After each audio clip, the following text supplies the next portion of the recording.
Well, here we go again.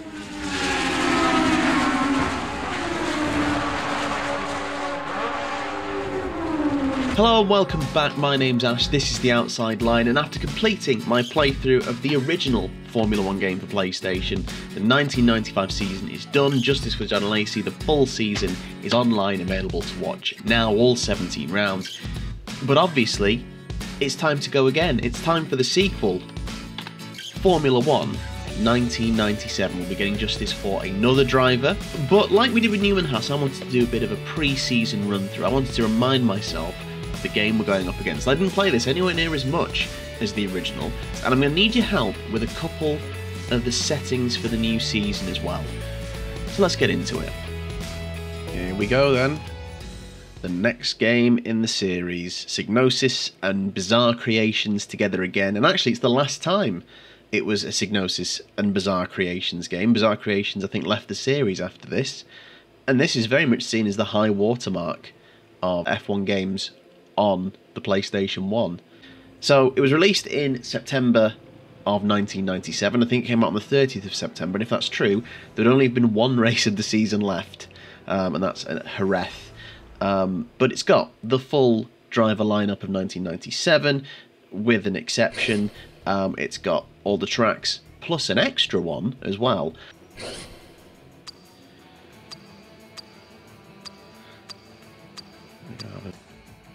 Oh, there we are.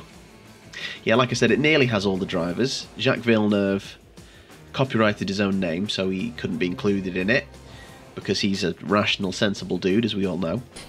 I've already edited this in preparation. You're not getting past us, Jacques. Not a chance. You're in this. We'll stick with Jean Alesi. We might as well give his Benetton a spin. Now, like I said, there's actually more than the 17 tracks in this game, and I'm not just talking bonus tracks, because as they were developing the game it was still unclear whether the Portuguese Grand Prix would go ahead, and even though by the time the game had come out it had been fully cancelled and replaced by Jerez for the season closing European Grand Prix, they just put it in anyway. So this game and this championship mode actually has one extra race. It has a phantom race that never took place. However, I want to get into things, so we're going to go to a track that I did pretty well on last time out, and that was Silverstone. So if you remember, last time I didn't do a full 100% race length championship. Obviously, you know, this channel is not my job. I have kids. So obviously if I was to go away and film a full 2-hour race, 17 race season, it's not really viable, basically. So I did sprint races. It was about 15% race distance. Here, it is just medium, long, short. I think medium gives us a 10-lap race. So we're going to do 10-lap races pretty much across the board, which is roughly what it worked out at in the previous one. We're going to the hardest difficulty. No assists. Obviously we'll have all the sessions. Now damage is one of the settings that I'm not sure about. I'll mention where when we get going. I'm going to leave it off for this first test race. Failures is the other one. We're going to discuss whether I want those settings on or off for the season. I'm going to get your help for that, if you don't mind. We're going to have variable weather throughout the season once again. Tyre wear and fuel depletion off. It's only 10-lap races, it's not really going to factor in. And then rules and flags on, which is a welcome addition that we did not see much of, or any of, in the previous game. Alright, here we go. We're going to settle into our standard view, which is the nose cam, although a nice addition to this game was the cockpit cam, where horrifically the drivers are seemingly welded into the car. I mean, how small are his hands? It's just mad. I'm not going to stare at that for much longer. In terms of controlling the car, the big difference is this time analog support. Steering on the analog sticks, because it changes the way you drive the car completely. Before, when you're only on the D-pad, you had to really position your car well. Here, you're a bit more forgiving with the sort of corrections.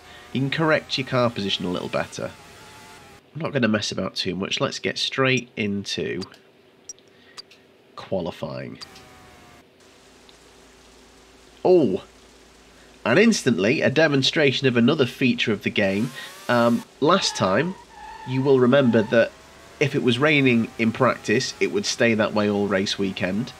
Likewise, if it was sunny. Here, while the weather does not change in a single session, we can at least have wet and dry variability. So we can have a dry practice and then a wet race, and so on, and whatever combination. So as you can see, ooh, wet qualifying.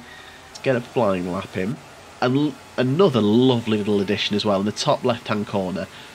I can actually see how many laps I've used, which I think is wonderful. Always lost count. A little bit twitchy. All the back end's twitching out. We were always a little bit quicker in the wet in the original F1 game. Be interesting to see if we gain a similar advantage when the rain comes out in this game. I have no idea. Through bridge. Oh, you see. Just carried a bit too much speed. You're right there, Murray. Oh, there we go. First instance of the catchphrase that I think we are going to get sick of this season. Martin Brundle saying, "You're right there, Murray." Now, as you can see, I've gone to provisional pole, which is something that never happened in the old game, and that's because before, you'll remember that we pretty much got what the pole time would be very early on, and we knew what we'd have to beat. Here, the times are constantly improving, much like a real qualifying session. I'll tell you what, wet weather, oh, wet weather I don't think is going to be the advantage for us that it was last season. Oh, the back wheel's spinning up there. Can't take these corners flat now, because it just gets a bit slippy, so we do need to ease off. And that's a really good addition, to be honest, because... That's a Benetton. Martin, that looked as if he just rubbed the wall there. You're right there, Murray. It's interesting as well, though, the amount of setup additions they've made to this game. There's loads more. Last time it was basically just one little option for your downforce. Now, loads of setup changes, and I don't know how deep to kind of delve into it. We'll have to see. Oh, wow. I thought this would be like picking up where we left off. This feels very different. Oh, I don't even know how that happened. What on earth is going on? Tyre wear is off, right? I just felt like I'm on ice. I'm going to have a little run through the pits and see what options I can change in session. So changing the slicks. Oh, hang on. What? Whoa. Guys, let me see the options, the menu. Again. No. I don't even know what tyres I've ended up putting on there. Like, I was still, like, looking at the options. How do I get back to that oh my god. Okay. Let's just see how that goes. Maybe I had the wrong tyres up. I must have put slicks on by accident. That's a Benetton. It is a Benetton, having an absolute f***ing night. Oh, hello. He's just hit Katayama. He's not just hit Katayama. Katayama just showed up and whacked him up the hole. Gentle. Then foot off the accelerator.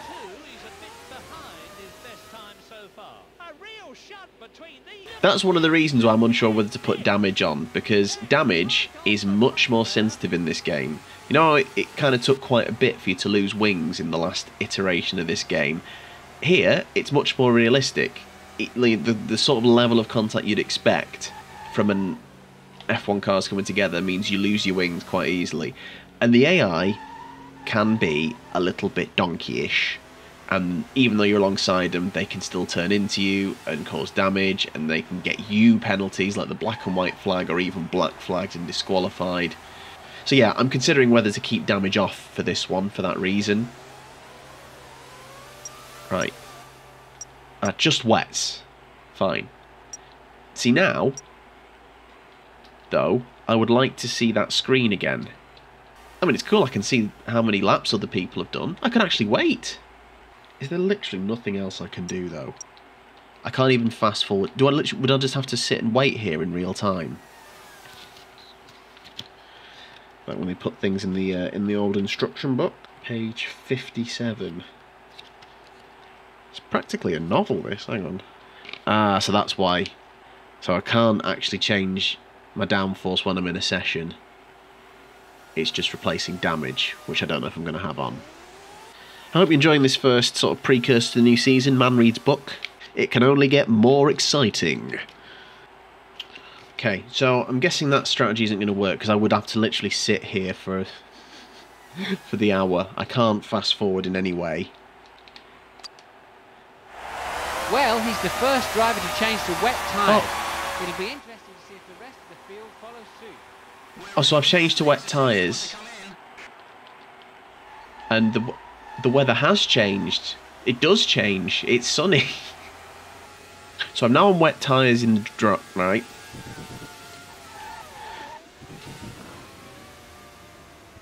Mother of God. The qualifying sessions are going to be a lot longer. Because I'm going to have to wait in the pits if it's raining. On the off chance that the sun comes out. Because if I finish my 12 laps quickly, in the last 30 minutes it goes sunny, I'm going to be at the back of the grid. It looks as if the track is pretty dry. Do you want to come in for slicks? Yes, if I can get there, Jeff. I don't know if your name is Jeff, but feel like spiritually it's Jeff. There we go. Right. I'm going to do one flying lap, and whatever happens, we'll call that the lap we'll go into the race with. God, so you've got variable weather on just the second game, changing within the session, changing your tyres. Well, I didn't think they'd bring that in this early. That surprised me that they've got that at this point in time. It's cool. I like it. We're quicker, but obviously still early in the session, so times will continue to get quicker. Can we get Sauber Red Bull out the way? Oh, and I broke too late there. That was silly. Dab on the accelerator, get wide on the curb. Round we go. 1.8 seconds down, 11th. Let's see how far we're going to drop if we skip. 15th. Not so bad. Not so bad. Okay. Here we go then. Let's try our first race in F197. Our pre-season friendly. 5 lights are out and we are underway at Silverstone. Jean Alesi in the Benetton. 10 laps to go. And immediately a decent start. Let's not cause too many issues. And let's see what our race pace is like. So at the minute we're in the dry, but the clouds look quite dark. So the question is the weather going to change? Could it change in the race? And will we then have to go in the pits to change the type of tyres? Because tyre wear's not on. That doesn't mean we won't have to move to wet weather tyres. Don't actually know. We'll find out. But anyway, what a start this is though. Hardest difficulty. We were always better in the race typically than we were in qualifying. Oof. And we're making up the early spaces. I like it. Right, let's come on. Oh, damn. Let's see if we can get past that. I think we are past the Jordan. Up into 9th. Points positions up ahead. Ooh, dear. Everyone's slamming on. Send one up the inside of the West McLarens. I can't because they're going to turn in on me. It's a bit opportunistic by me, I must admit.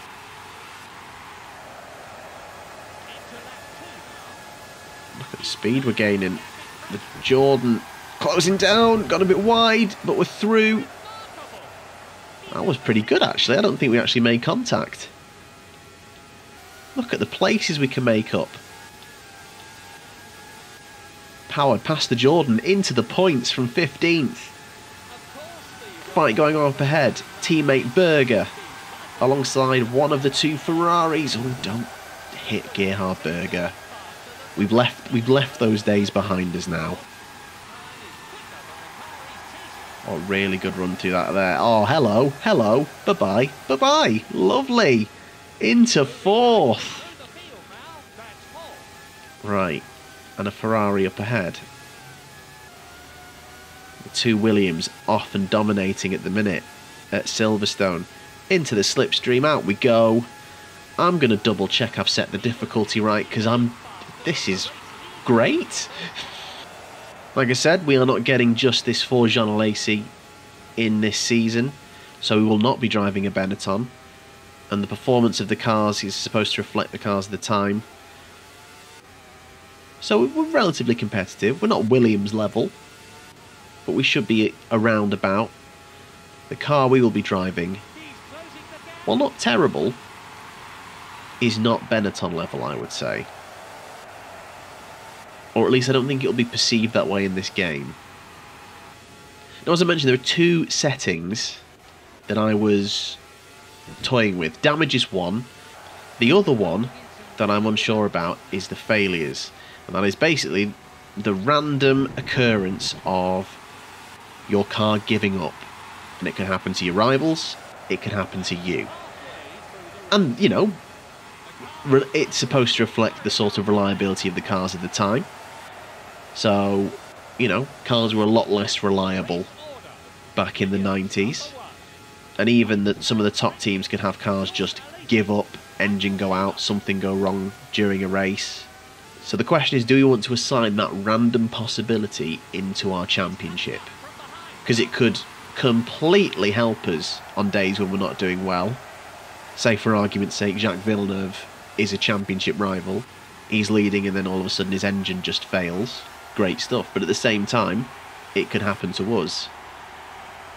Is it the sort of randomness I want to invite into it, or do we want to try and keep it just what we do on track? So yeah, I'd love to hear your thoughts. Should we run with damage and car failures on? What combination of which should we have on? Should we have either of them on, none of them on, whatever, for the new Justice season? Would love to hear your thoughts on that in the comments before we get the season underway very soon in Australia. Slowly winding in on Heinz-Harald Frentzen alongside and up to second. And immediately we want Jacques Villeneuve.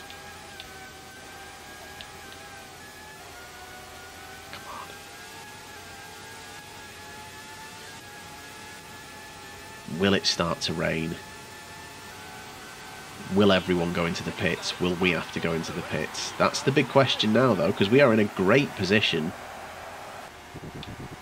Another thing you will remember is that at the end of last season I mentioned that we'd be giving money to all the predictions that people made to the charity Laureus Sport for Good.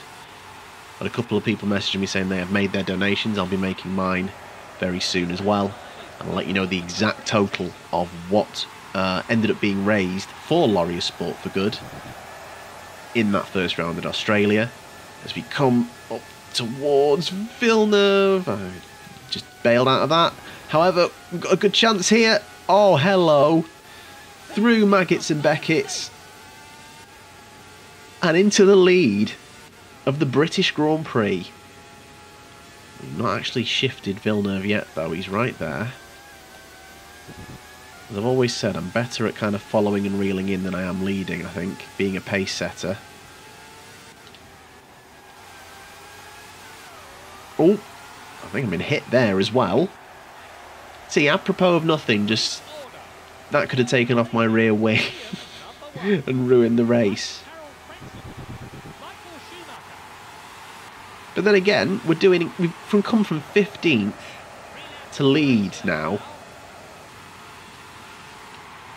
Maybe damage and fail is the sort of thing we need on, the obstacles to make it more difficult. Because I'm surprised at how well we actually managed to cut through the pack there. I am having a lovely day out at Silverstone. The clouds are getting darker though. But it looks like it's going to hold off with the rain. Oh, hang on. No, it isn't. No, it isn't. There's little drops now. But I mean, it's too late to do anything about it. It's the final lap.